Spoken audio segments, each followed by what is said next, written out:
អយុត្តិធម៌ណាស់លោកម្ចាស់ប៉ាវយើងដឹងហើយតែលើនាងលេងអណ្ដាតពួកគេសុំទៅបានទេមិនលេងទេខ្ញុំសំណាអាក្រក់កើតមកគ្មានម៉ែឪតាំងតែពីតូចហើយដល់តែពេលខ្ញុំមានសំណាងឈ្នះលុយ5 លានហើយស្រាប់តែមានអាចឈួតណាមិនដឹងមកច្រានខ្ញុំធ្លាក់ពីលើអាគារងាប់បាត់រួចយំម៉ងតិចទៀតលេចថានរកហើយបានហើយឥឡូវយើងនឹងឲ្យនាងទៅចាប់កំណត់ជាថ្មីខ្លាចជាព្រះនាងរងរឿងមានលុយមានមាសពេជ្រកែវកព្រះនាងមានប៉ាម៉ាក់អត់ចោះហើយមានគេឡាញខ្ញុំអត់មានអីក៏មានដែរឲ្យតែនាងចង់បានឡងទី99គ្មានទោសនឹងត្រូវត្រឡប់ទៅចាប់ជាតិជាថ្មីទិសខាងលិចនគរឈូវិមានលេងព្រះស្នាមមើលចាស់ត្រង់ប្រសោតបានព្រះនាងគួរឲ្យស្រឡាញ់ខ្លាំងណាស់អធិរាជមានព្រះបុត្រា17អង្គហើយពេលនេះទ្រង់កំពុងចង់បានរាជបុត្រីណាស់តួព្រះអង្គទ្រង់ចង់បានរាជបុត្រីខ្លាំងណាស់ក៏ដោយក៏ខ្ញុំនៅតែនៅក្នុងដំណាក់ត្រជាក់ដដែលបងជាប់ទោសឪពុកម្ដាយក៏ក្បត់ជាតិទៅរួមដៃនឹងសត្រូវខ្ញុំគ្មានសមត្ថភាពអាណាការពារនាងទេថ្ងៃមកសុំតែងខ្លួននាងជាក្មេងប្រុសទៅវិធីនេះនាងនឹងមិនត្រូវគេសើបនឹងច្រណែននោះទេឈប់ស្អីគេជាប់ទោសក្បត់ជាតិរួមដៃនឹងសត្រូវហើយអធិរាជឲ្យខ្ញុំមានបុត្រាឡើង17អង្គអាស្ដេចយមរាជគំរក់ណាថាមានលុយមានអំណាចរងរឿងអាចឆ្កែស្អីមើលចាស់ព្រះនាងឆ្លាតណាស់ពេលយំហាត់ក៏ផ្ទុំលក់តែម្ដងជីវិតមួយនេះលំបាកពេកហើយខ្ញុំរស់នៅទីនេះបាន5 ឆ្នាំហើយនៅដំណាក់នេះវិញនិយាយពីថាស្បៀងក៏ខ្វះសម្លៀកបំពាក់ក៏អត់ដឹងរស់បាន7 ទៅ 8 ឆ្នាំទៀតក៏អត់ទេអញណែឥឡូវកន្ទើឯងកំពុងធ្វើស្អីព្រះនាងម្ចាស់អានយ៉ាងនិងអ្នកបម្រើជាងគូហ្វៃយ៉ាងម៉េចឃើញព្រះនាងអានយ៉ាងហើយហេតុអីមិនលោកជង្គង់ចោះយ៉ាងម៉េចមិនខ្លាចព្រះនាងម្នាក់នេះសម្រាប់ឯងទេឥឡូវកន្ទើខ្ញុំនឹងព្រះនាងអានយ៉ាងដូចធ្លាប់ឮវើយចាំបានហើយព្រះនាងអានយ៉ាងឈ្មោះពិតគឺហ្វាន់ឆាវីជាតួឯកស្រីនៅក្នុងរឿងប្រលោមលោកមួយនេះនាងជាកូនស្រីគ្រួសាររាជវង្សសេនដែលត្រូវឪថោករបស់ខ្ញុំស្រឡាញ់ថ្នាក់ថ្នមដោយកូនរបស់គាត់ដោយសារតែគាត់អត់មានកូនស្រីនាងក៏ត្រូវព្រះអង្គម្ចាស់ជាច្រើនតាមស្រឡាញ់ដូចគ្នា10 ឆ្នាំក្រោយមកនគរឈូខាងលិចក៏ត្រូវដួលរលំនាងក៏បានទៅនៅនគរខាងត្បូងដើម្បីក្លាយជាម្ចាស់ក្សត្រីម្ដងទៀតដើម្បីបម្រើប្រទេសនាងក៏ត្រូវបានគេបោកប្រាស់ហើយខ្ញុំមិនត្រូវតែមិនស្គាល់អត្តសញ្ញាណទេប៉ុន្តែខ្ញុំនៅត្រូវបិតារបស់ខ្ញុំវាយងាប់នៅនឹងកន្លែងថ្ងៃនេះទៀតផងនេះហើយជីវិតទោះអត់សំខាន់ឥឡូវកន្ទើយើងកំពុងនិយាយជាមួយឯងជឿឬមិនជឿថាព្រះនាងម្នាក់នេះនឹងសម្លាប់ឯងនាងចង់ធ្វើឈួតស្អីហ្នឹងឯងម្ចាស់ពូក្មេងម្នាក់នេះហ៊ានលួចរបស់ក្មួយហើយថែមទាំងចង់វាយមុខក្មួយទៀតផងសូមម្ចាស់ពូជួយសម្រេចផងតួឯកស្រីនេះដូចប្រងឡប់មាំម៉េះហ៊ានទៅចាប់គេអ្នកនឹងទៅហ៊ានធ្វើបាបវីយើងនឹងសម្លាប់គេវីឆ្លាតឈប់យំទៅមើលចោះយំឡើងមុខដូចឆ្មាអោងហើយហួចនឹងមែនដូចជាដែលត្រូវជាឲ្យខ្ញុំហួចអត់ប្រងវេកញែកយកខុសត្រូវទេគាត់តែចង់សម្លាប់កូនខ្លួនឯងនឹងហ្មងមិនដែលឃើញទេសំបីតែខ្លាក៏វាមិនធ្វើចឹងផងសំលេងអីអ្នកណានិយាយឬក៏ជាអាក្មេងកំសាកម្នាក់នេះជាអ្នកនិយាយតែយើងមិនឃើញមាត់គេកម្រើកទេអាចជាសំឡេងក្នុងចិត្តរបស់គេតើគេនៅវិមានណាហើយឋានៈជាស្អីក្រាបទូលព្រះអង្គគេនៅវិមានលេងមានឋានៈជាព្រះអង្គម្ចាស់ទី18មិនមែនជាកូនស្រីផងខ្ជិលខ្វល់ណាស់យកគេទៅវាយនឹងដំបងទៅស្អីរាជាអាចគោអីនឹងនាងក្មេងនេះប៉ិនមកម្លេះមនុស្សនៅចិត្តនាងមកកណោថាឲ្យខ្ញុំលួចតាមប្រហោងណាអញអើយហើយមកថាខ្ញុំរកវាយនាងទៀតនាងនឹងស្អាតប៉ប៉ុណ្ណាទៅ នាងនិយាយបោកតែប៉ុន្មានម៉ាត់ហើយស្រក់ទឹកភ្នែកមាយាដកខ្ញីតិចតួចក៏ជឿអាចអីទេ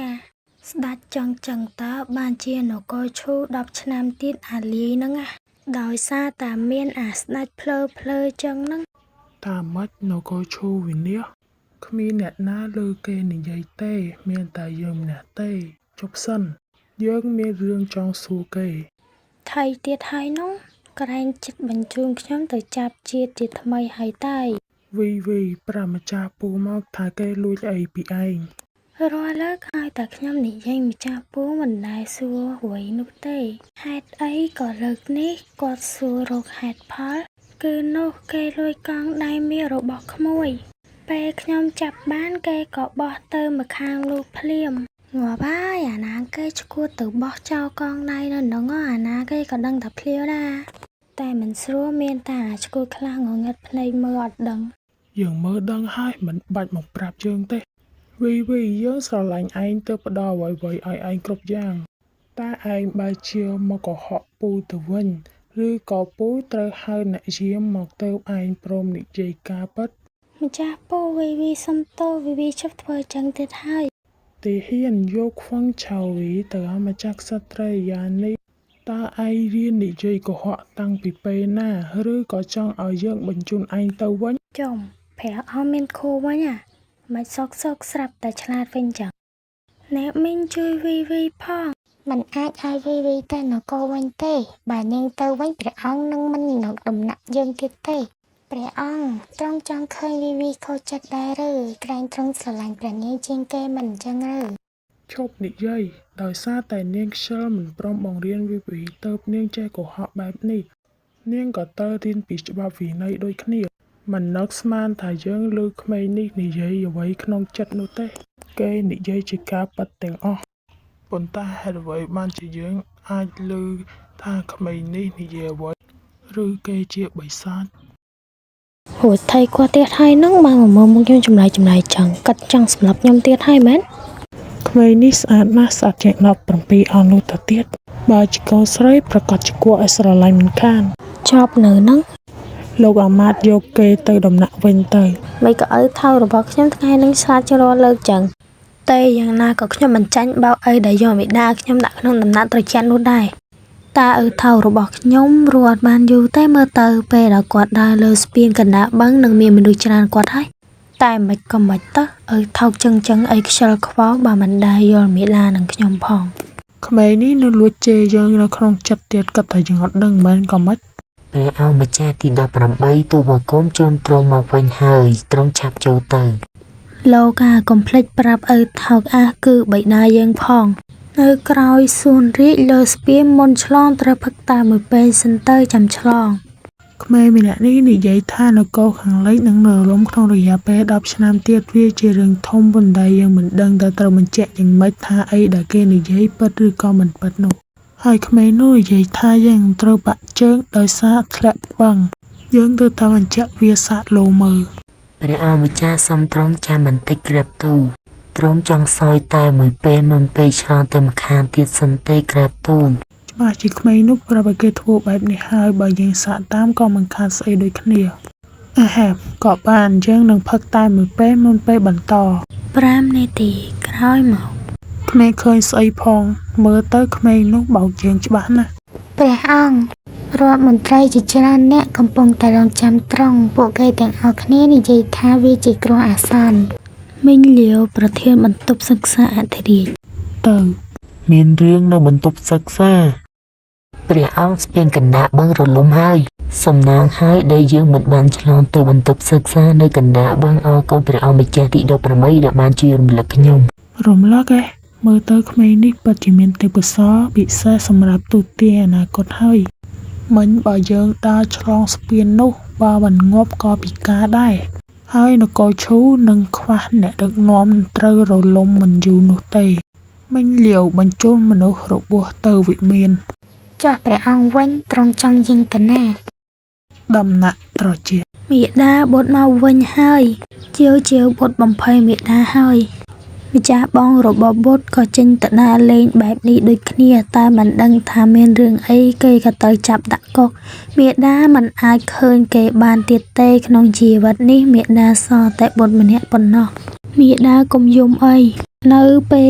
ជាធំឡើងបុត្រនឹងធ្វើឲ្យជីវិតមាតាប្រសើរជាងនេះបងប្រុសខ្ញុំត្រូវគេចោទប្រកាន់តែខ្ញុំមិនអាចជួយគាត់បានត្រូវរងចាំមនុស្សអស់នោះត្រឡប់ទៅវាំងវិញសិនល្អជាដរាបណាបុត្រមានសុវត្ថិភាពនិងសុខភាពល្អមាតាសប្បាយចិត្តខ្លាំងណាស់ទៅហើយមាតាមិនខ្វល់ពីថ្ងៃសប្បាយឬការទុក្ខអីនោះឡើយមាតារបស់ខ្ញុំជាមនុស្សស្លូតបូតណាស់មិនក៏ថោខ្វាក់ភ្នែកមើលមិនឃើញអញ្ចឹងនាងនៅក្មេងតែមានរឿងលាក់ទុកក្នុងចិត្តច្រើនណាស់ខ្ញុំអាចឮសំឡេងរបស់នាងតាំងពីនាងកើតមកឯណោះវីវូហើយព្រះស្នំអធិរាជយាងមកហើយហេតុអីក៏ត្រង់ជាមកដំណាក់ត្រជាក់ខ្ញុំខ្លាចតែមិនមែនជារឿងល្អនោះទេជាវទៅរកកន្លែងលាក់ខ្លួនទៅទុកឲ្យមេដាដោះស្រាយមិនថាមានរឿងអីនោះទេមិនត្រូវចេញមកនោះទេមេដាកុំខ្លាចអីបិតាអាចមកដើម្បីយកពួកយើងចេញក៏ថាបានដែរជាវពួកយើងប្រហែលជានឹងជាប់នៅទីនេះអស់មួយជីវិតអធិរាជយាងមកដល់មិនក៏របស់នៅដំណាក់ត្រជាក់ពិបាកមើលម្លេះកន្លែងបែបនេះមិននឹងអាចឲ្យមនុស្សរស់នៅបានទៅខ្ញុំម្ចាស់សូមក្រាបថ្វាយបង្គំព្រះពរសូមអធិរាជមានប្រជញ្ញយឺនយូរនាងស្លៀកពាក់ធម្មតាតែក៏នៅតែស្អាតមើលទៅមានរសជាតិជាងប្រមាណឆ្នាំមុនទៅទៀតបានហើយអង្គុយចោះទៅជាវបានជួយយើងសំគួរតែទទួលបានរង្វាន់ប៉ុន្តែវាពិបាកក្នុងការនិយាយនៅចំពោះមុខមនុស្សជាច្រើនថាគេអាចទស្សន៍ទាយអនាគតបានតែបើសិនជាយើងទុកគេចោលច្រើនឆ្នាំទៀតគេអាចនឹងខូចចិត្តលែងទទួលយើងជាបិតាក៏ថាបានព្រះអង្គមិនសពព្រះតីនឹងតែនេះទេឬស្នំលីយើងបានគិតពីការរួមដៃពីមុនរបស់នាងជាមួយសត្រូវហើយការក្បត់ចិត្តការពីប្រមាណថ្ងៃមុនហើយយើងកំពុងត្រៀមដើម្បីស៊ើបអង្កេតករណីនេះឡើងវិញនាងបានចិញ្ចឹមព្រះអង្គម្ចាស់ទី18បានល្អណាស់ចុះបើនាងចេញពីដំណាក់ត្រជាក់សិនយ៉ាងមិនដែរខ្ញុំម្ចាស់សូមអរព្រះគុណOh my god ថោកខ្ញុំចេះកាត់ហើយបងប្អូនស៊ូឡើងខំតិចទៀតខ្ញុំចូលចិត្តឯងវិញឡូវហើយគិតថាយើងចង់បានការចូលចិត្តពីក្មេងក្បាលខូចដូចជាឯងណាឬមនុស្សក្នុងโลกនេះចូលចិត្តយើងគ្រប់តែគ្នានឹងមិនបាច់ឯងមកចូលចិត្តក៏បានមែនហើយថោកនឹងប្រហែលអត់ចង់បានការចូលចិត្តពីខ្ញុំទេខ្ញុំនេះចេះតែគិតតែឯងហើយក្មេងនេះរួចក៏ធ្វើមុខដូចកំសត់មកម៉េះព្រះអង្គមានមនុស្សមកពីដំណាក់សិក្សាចង់ជួបត្រង់គេថាមានរឿងបន្ទាន់លោកអាម៉ាតកុំភ្លេចផ្ដល់រង្វាន់ដល់ស្នំលីនិងព្រះអង្គម្ចាស់ទី18ផងជួយពួកគេរើដំណាក់រួចទៅឃ្លាំងដើម្បីជ្រើសរើសរបស់ខ្លះសម្រាប់ពួកគេត្រូវប្រកាសថាធ្វើឲ្យបានល្អបំផុតក្រាបទូលព្រះអង្គថោគួរតែវិភាសាពីស្ថានភាពយោធានៅជួរមុខឥឡូវនេះវាពិតជារឿងធំកតើនគរឈូខាងលិចមិនត្រឹមតែចាញ់ក្នុងសង្គ្រាមនេះទេថែមទាំងបាត់បង់ទាហាន 30,000 នាក់ទៀតផងខាតច្រើនណាស់ដល់ថ្នាក់ត្រូវកាត់ដីសងគេវិញទៀតផងចាញ់ទាហាន 30,000 នាក់ស្លាប់នេះជាសញ្ញានៃការវិនាសឬព្រះអង្គពួកគេកំពុងរងចាំដល់អន្ទះសារហេតុអីទ្រង់មិនទាន់យាងទៅទៀតយើងស្រេកទឹកបន្តិចយើងនឹងផឹកតាមមួយពេលមុនពេលចាក់ចេញថៃនោះចង់នៅអង្គុយមើលមុខខ្ញុំមែនក៏មិនក្មេងឡប់ឆាប់បន្តនៅអ្វីដែលឯងនិយាយមិញនេះភ្លាមទៅមេដាបុតងងុយចង់ទៅគេងហើយបុតប្រហែលជាអស់កម្លាំងហើយប្រទេសរបស់ឯងកំពុងជិតត្រូវវិនិច្ឆ័យហើយកោតតែឯងចេះមានអារម្មណ៍ទឹកដេកធ្វើប្រងើយកើតដេកស្រួលឆាប់ងើបឡើងមកដេកហើយព្រះអង្គទោះទ្រង់មិនចូលចិត្តជាតែទ្រង់មិនអាចធ្វើបែបនេះដល់គេបានទេមិនមែនអញ្ចឹងនោះទេយើងគ្រាន់តែចង់ផ្ទុំជាមួយជាតែប៉ុណ្ណោះពេលនេះយើងនឹងនៅផ្ទុំជាមួយគេអ្នកទាំងពីរចេញទៅជានគរយើងជិតនឹងចាញ់សង្គ្រាមហើយតែយើងគួរធ្វើយ៉ាងម៉េចទៅចាញ់គឺមកពីមានអ្នកលួចព័ត៌មានក្បួនទ័ពនឹងហើយយកទៅឲ្យនគរខាងត្បូងចឹងហើយបាននគរឈូចាញ់សង្គ្រាមនឹងតើអ្នកណាគេជាអ្នកលួចស៊ើបក្បួនទ័ពយើងទៅ ក្រែងជាស្នំវាយមិនចឹងធ្វើពុតជាមានផ្ទៃពោះហើយរត់ទៅរកឪថោកដល់ដំណាក់សិក្សារាល់ថ្ងៃហ្នឹងចឹងបានជានាងអាចលួចក្បួនទ័ពបានបើឪថោកខ្ញុំធ្វើក្បួនទ័ពខ្លាញ់ឲ្យនាងលួចនោះនគរឈូនឹងឈ្នះសង្គ្រាមវិញមិនខាននេះក្មេងនេះអីក៏ឆ្លែកខ្លាំងម្ល៉េះយើងស្ទើរតែបង្កើតកំហុសរកសម្លាប់គេទៅហើយតែការពិតគឺជាវាយពិញសោះដែលជារនុកក្នុងបានហើយជឿជាវកៃបន្តទៅយើងទៅមុនហើយរុយធំស្អីមករអ៊ូក្បែរត្រចៀកនឹងស្នំលីអ្វីៗត្រូវបានរៀបចំទុកហើយតែចង់ទៅឥឡូវនេះដែរទេលោកអាម៉ាដោយសារតែមានមីងគួយជួយទៅជាអាចកើតមកដោយសុវត្ថិភាពប្រហែលឆ្នាំមកនេះខ្ញុំមានតែមីងគួយទេជួយខ្ញុំថ្ងៃនេះខ្ញុំចង់យកនាងចេញពីវិញត្រជាក់ដែរតែមិនដឹងថាមិនអីទេត្រង់អាចយកនាងទៅជាមួយបានបើសិនជាត្រង់ចង់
ជាវបានជួយយើងសមគួរតែទទួលបានរង្វាន់ប៉ុន្តែវាពិបាកក្នុងការនិយាយនៅចំពោះមុខមនុស្សជាច្រើនថាគេអាចទស្សន៍ទាយអនាគតបានតែបើសិនជាយើងទុកគេចោលច្រើនឆ្នាំទៀតគេអាចនឹងខូចចិត្តលែងទទួលយើងជាបិតាក៏ថាបានព្រះអង្គមិនសពព្រះតីនឹងតែនេះទេឬស្នំលីយើងបានគិតពីការរួមដៃពីមុនរបស់នាងជាមួយសត្រូវហើយការក្បត់ចិត្តកាលពីប្រមាណថ្ងៃមុនហើយយើងកំពុងត្រៀមដើម្បីស៊ើបអង្កេតករណីនេះឡើងវិញនាងបានចិញ្ចឹមព្រះអង្គម្ចាស់ទី18បានល្អណាស់ចុះបើនាងចេញពីដំណាក់ត្រជាក់សិនយ៉ាងម៉េចដែរខ្ញុំម្ចាស់សូមអរព្រះគុណអូ my god ឪថោកខ្ញុំចេះកាត់ហើយបងប្អូនស៊ូឡើងឪខំតិចទៀតខ្ញុំចូលចិត្តឪឯងវិញឡូវហើយគិតថាយើងចង់បានការចូលចិត្តពីក្មេងក្បាលខូចដូចជាឯងណាឬមនុស្សក្នុងโลกនេះចូលចិត្តយើងគ្រប់តែគ្នានឹងមិនបាច់ឯងមកចូលចិត្តក៏បានមែនហើយឪថោកនឹងប្រហែលអត់ចង់បានការចូលចិត្តពីខ្ញុំទេខ្ញុំនេះចេះតែគិតតែឯងហើយ ក្មេងនេះរួចក៏ធ្វើមកដោយកំសត់មកម៉េះ ព្រះអង្គមានមនុស្សមកពីដំណាក់សិក្សាចង់ជួបត្រង់គេថាមានរឿងបន្ទាន់ លោកអាមាត្យកុំភ្លេចផ្ដល់រង្វាន់ដល់ស្នំលីនិងព្រះអង្គម្ចាស់ទី18ផងជួយពួកគេរើដំណាក់រួចទៅឃ្លាំងដើម្បីជ្រើសរើសរបស់ខ្លះសម្រាប់ពួកគេត្រូវប្រកាសថាធ្វើឲ្យបានល្អបំផុត ក្រាបទូលព្រះអង្គ ឪថោគួរតែពិភាក្សាពីស្ថានភាពយោធានៅជួរមុខឥឡូវនេះវាពិតជារឿងធំ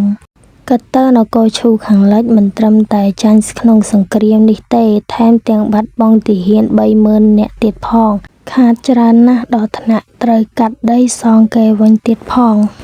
ចាញ់ទាហាន 30,000 នាក់ស្លាប់នេះជាសញ្ញានៃការវិនាសឬ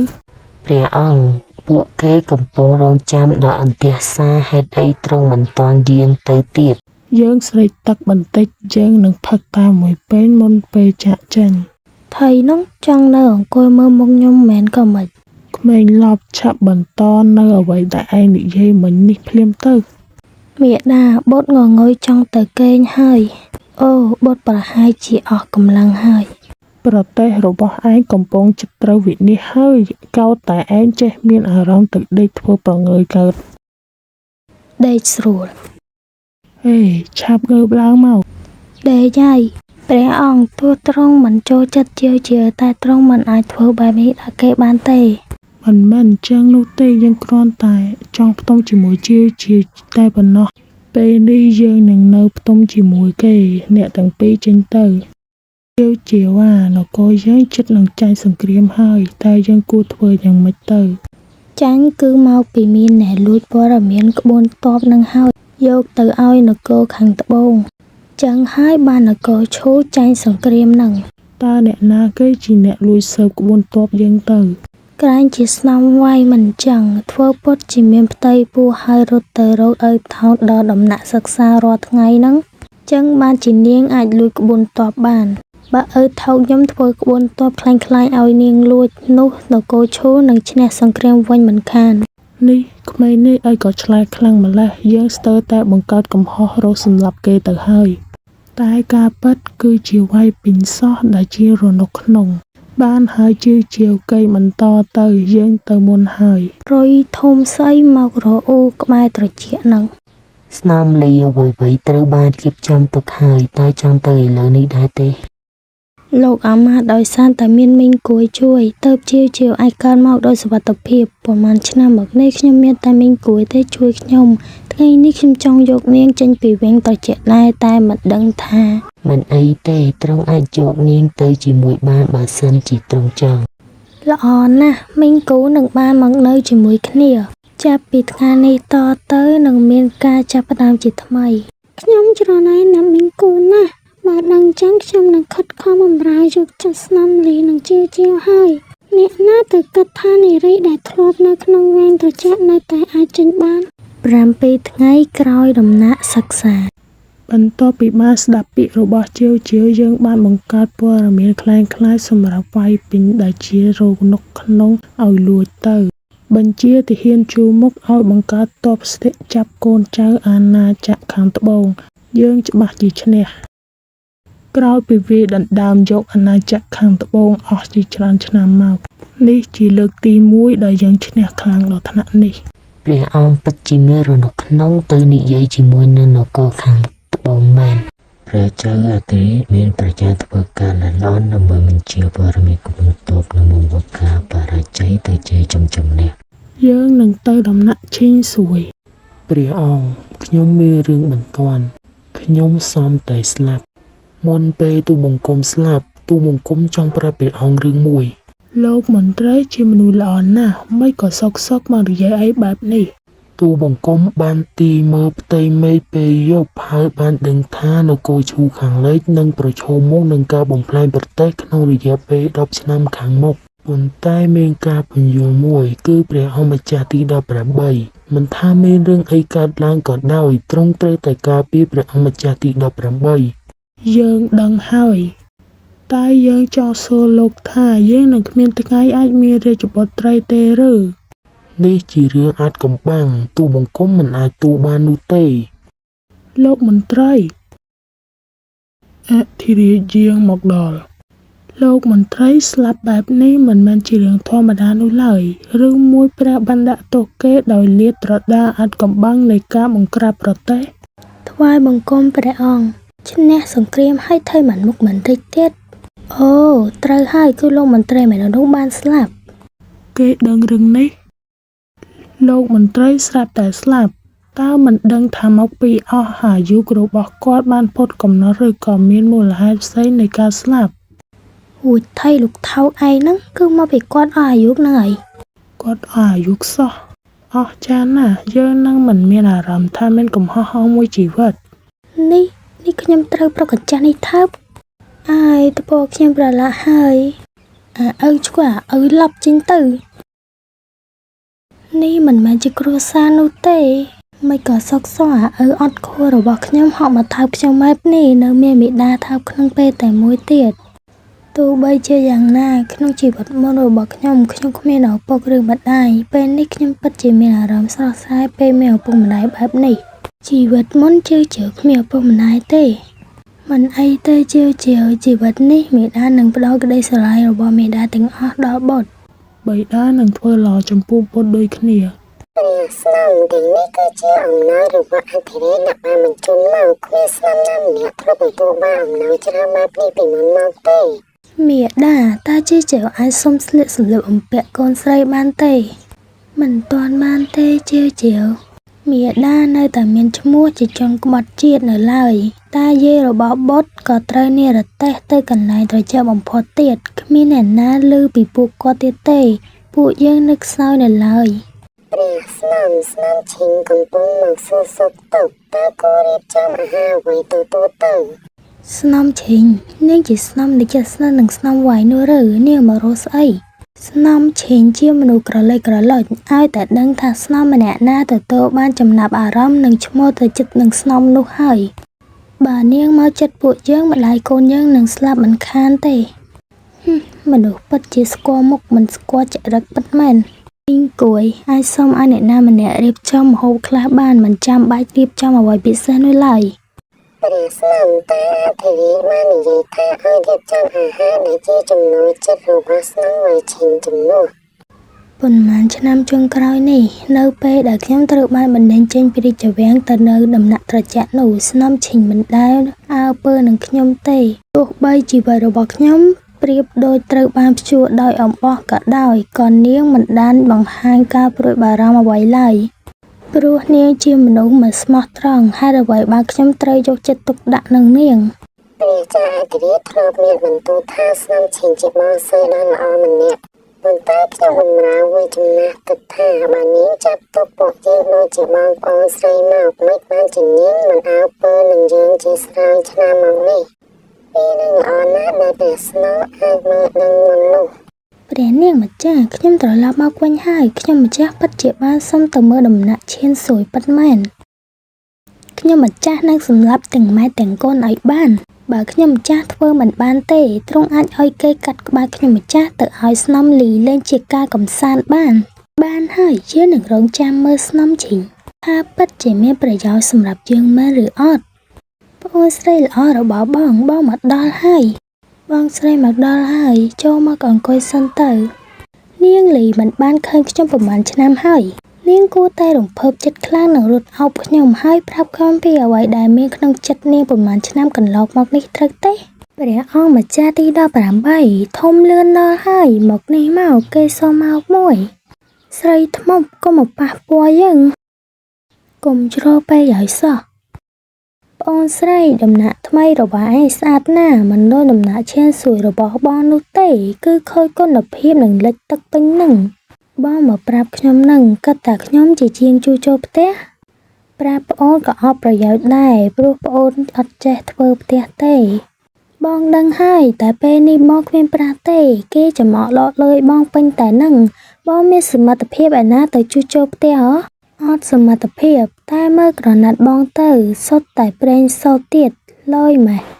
ដល់ថ្នាក់ពួកមន្ត្រីនៅយកចិត្តទុកដាក់ជាមួយនឹងម្ហូបដែលជាចំណូលចិត្តរបស់បងវាមិនអាចទៅរួចដែលថាបងគ្មានប្រាក់ទេបង បងសំតោគឺម៉ងមានចេតនាអាត្មានិយមចង់មករស់នៅដំណាក់ឈានសួគ៌ជាមួយនឹងប្អូនស្រីនិងអាចមើលថែគ្នាទៅវិញទៅមកនឹងណាបងស្រីរបស់ខ្ញុំបានរស់នៅក្នុងដំណាក់ត្រជាក់អស់ជាច្រើនឆ្នាំហើយខ្ញុំមានអារម្មណ៍សោកសៅណាស់ដែលខ្ញុំមិនបានឃើញបងពេលនេះជីវិតបងកាន់តែប្រសើរឡើងបងក៏មកធ្វើអាណិតខ្ញុំតើបងមានលក្ខគំនិតអ្វីឬប្អូនស្រីនិយាយអ្វីពួកយើងស្គាល់គ្នាតាំងពីក្មេងក្តីស្រឡាញ់បងចំពោះឯងប្រៀបដូចជាឋានសួគ៌ប្រទានមកហេតុអីប្អូនស្រីនិយាយអញ្ចឹងប្អូនស្រីឯងសម្ដីបានណាស់បើថាចង់កាត់ផ្តាច់ទំនាក់ទំនងក៏និយាយទៅចាំបាច់ហួសហេតុបែកអូហូស្ទឹងធ្វើស្អីមិនក៏សុកនាងស្រាប់តែប្រយ័ត្នឡើងតែបើយើងនិយាយគម្រោងកាត់ផ្តាច់នាងច្បាស់ជាភ័យយើងអាចទាញយកផលប្រយោជន៍ចំពោះរឿងនេះបានអញ្ចឹងភ្ញៀវទៅវិញនាងហ៊ានណាស់ធ្វើបែបនេះដាក់ជើងផងហូហេតុពេកហើយនាងចាំមើលចុះមានដាលយដល់ហើយកុំចាប់ស្រីធប់នោះតាមមកផ្លែថៃបាត់ស្នំព្រះអង្គម្ចាស់ទី10និងទី11ក៏មកដូចគ្នាតែនៅរងចាំមុខទ្វារមិនហ៊ានចូលមកនោះទេឲ្យពួកត្រង់ទៅវិញទៅមិនក៏មេដានចិត្តត្រជាក់ជាមួយនឹងបងទី10និងទី11ខ្លាំងម្ល៉េះពួកគាត់ជាមនុស្សស្មោះត្រង់និងជួយធ្វើកិច្ចការជាតិជាមួយនឹងបងទី13ច្រើនណាស់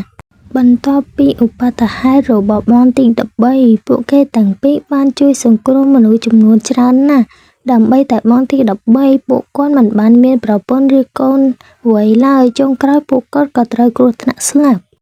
ប្រហែលមេដាអត់ដឹងទេទើបមិនចង់ជុំមុខពួកគេតែបើធ្វើចឹងដាក់ពួកគេអាចនឹងអន់ចិត្តស្លាប់មិនខានទេ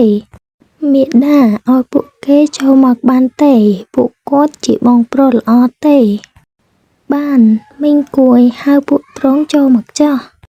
ស្នំលីពួកខ្ញុំមកទីនេះដើម្បីអបអរដែលត្រង់ត្រឡប់មកពីដំណាក់ត្រជាក់វិញបញ្ហារបស់បងទី13ពួកយើងនឹងរកដំណោះស្រាយព្រះអង្គម្ចាស់ទី10និងព្រះអង្គម្ចាស់ទី11ជ្រោជាមកទៅហើយចូលផឹកតែមួយពេងទៅនេះខ្ញុំលើខុសមែនបងធ្លាប់ជប់ស្នំលីពីមុនតែនាងមិនអាចអញ្ជើញពួកយើងផឹកតែទេហើយនាងនៅស្ដីឲ្យយើងទៀតផង3ឆ្នាំនៅដំណាក់ត្រជាក់កន្លងមកនេះខ្ញុំម្ចាស់បានដឹងពីទំនាក់ទំនងរវាងគ្នាពួកត្រង់មានចេតនាអ្វីខ្ញុំម្ចាស់នឹងដឹងដោយឯងរឿងអតីតកាលគឺមកពីការយល់ច្រឡំរបស់ខ្ញុំម្ចាស់ចំពោះត្រង់គឺពីមុនមកពួកយើងល្ងងហើយតែងតែធ្វើឲ្យស្នំលីខឹងយើងនឹងលែងធ្វើទៀតហើយជាវមកដល់ល្មមមកមើលម្ចាស់បងទាំងពីររបស់បុតទៅវ៉ាវបងខ្ញុំទាំងពីរសង្ហាទាំងពីរជាវកំពុងសរសើរយើងអាចលើសំឡេងក្នុងចិត្តរបស់ជាវបានយើងមិនអាចឲ្យគេដឹងទេយើងជាម្ចាស់បងគេយើងត្រូវតែការពារគេត្រង់អោបយូរហើយរមុំដល់វ៉ែនបងម្ដងហើយបងនិយាយអីខ្ញុំទើបតែបានអោបមិញនឹងទេមិនដឹងទេខ្ញុំមិនលេងកំពុងនិយាយគ្នាពីអីហ្នឹងប្រាប់បិតាផងបានទេអ្នកទាំងពីរធំឡើងហើយតែមិនក៏មុខអ្នកទាំងពីរមើលទៅមិនដេចសអញ្ចឹងមានអ្នកណាធ្វើបាបពួកត្រង់មែនទេប្រាប់បិតាមកបិតានឹងជួយចាប់ការឲ្យហើយព្រះអង្គមិននឹងសុកមកដណ្ដើមជើពីពួកត្រង់ឲ្យពួកត្រង់មុខរីកបានយ៉ាងម៉េចនៅមានមុខមកសួរទៀតណាអត់ទេគឺតួបង្គំមុខមិនល្អដោយសារតែតួបង្គំចៃដន្យបានសោយរបស់ខុសទៅពោះធ្វើទុកមិនស្រួលបើអញ្ចឹងក៏ឆាប់ទៅរករីជពេទ្យនៅវាំងទៅបើដឹងថាប្រើលេសនឹងហើយលេងបាននៅជាមួយជាមិនប្រើទេចិត្តដល់ពេលសោយក្រយ៉ាពេលល្ងាចហើយក្នុងមួយជីវិតនេះខ្ញុំមិនដែលបានសោយក្រយ៉ាជាមួយនឹងបិតាទេបិតាបុតចូលចិត្តម្ចាស់បងទាំងពីរចង់ឲ្យពួកត្រង់មកសោយក្រយ៉ាជាមួយដែរបានធ្វើតាមចិត្តជាវចោះមើលចោះពួកគាត់កាន់ចង្កឹះមិនទាំងត្រង់ផងគាត់ច្បាស់ជាខ្លាចឪឡប់របស់ខ្ញុំណាស់ហើយតែគិតរកវិធីមួយប្អូនទី8យកចិត្តទុកដាក់នឹងពួកយើងដល់ហើយជុំថៃបានឪថោកឯងមកសម្លឹងមើលម៉ាមីគេចឹងមុខក្រហមមុខអីណាថៃប្រងមិនហ្នឹងឯងចោះល្មប់កាមបៃតានេះសើឲ្យច្រើនទៅស៊ីឲ្យច្រើនទៅក្រែងលោកបំបត្តិអាចិត្តតណ្ហានឹងបានខ្លះព្រះអង្គព្រះនាងអានយ៉ាងបងលោតជង្គង់នៅក្រៅដំណាក់សូមព្រះអង្គថ្វាយអភ័យទោសនាងមិនទាន់ស្គាល់ច្បាប់ទម្លាប់ទៀតហើយនាងលុតជង្គង់នៅទីហ្នឹងទៅព្រះនាងលុតជង្គង់យូរប៉ុណ្ណាហើយគ្មាន អាចក្រែងទៅជង្គង់ទ្រង់បាក់ទេព្រះអង្គមើលទៅគ្មានសោកស្ដាយមិនតិចសោះវីភ្លៀងធ្លាក់ខ្លាំងណាស់មិនក៏នៅតែលើជង្គង់ទាំងភ្លៀងបែបនេះទៀត ព្រះនាងដ៏មានតម្លៃរបស់បិតាអាចរងនៅភាពអយុត្តិធម៌បែបនេះបានយ៉ាងដូចមិនដេចបិតានឹងនាំឯងទៅព្រះដំណាក់វិញឯងជាស្រីតែម្នាក់ក្នុងរាជវង្សបិតាមិនជឿថាអធិរាជសុខចិត្តឲ្យឯងនៅទីនោះទេមកទៅជាមួយបិតា